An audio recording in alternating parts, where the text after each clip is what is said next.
This is a quick impromptu video. I wasn't planning on doing this video. I've been out of the shop for the last couple of days doing a major match, shooting it and working it. And I came in and I found this in the bench in the back. And I was like, yep, I'm doing a video on this. Okay. See this? That's not good. This is a pull-through cleaner. Okay? You know which brands they are. They're out there. So you've got Bore Snakes, and then you've got this one, which is Otis. Okay?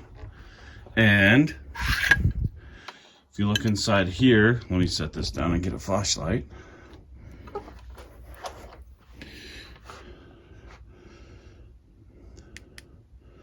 me see if you can see it. There you go.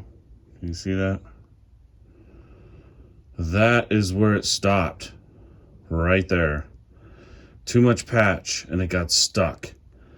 This is why we hate these things. So it's soaking in the back, and we're going to try and punch it out backwards.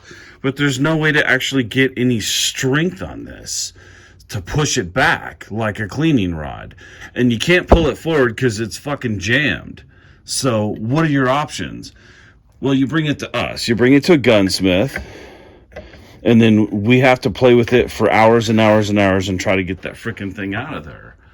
Or you just buy a goddamn cleaning rod. Cleaning rod. Okay? Stop using these. These are bad. They suck. We do about 2 to 3 of these a year we have to do this crap with. Bore Snakes and pull-through cleaners are not good. We used to sell Bore Snakes. We pulled them off the wall. We got tired of having to freaking burn them out of barrels.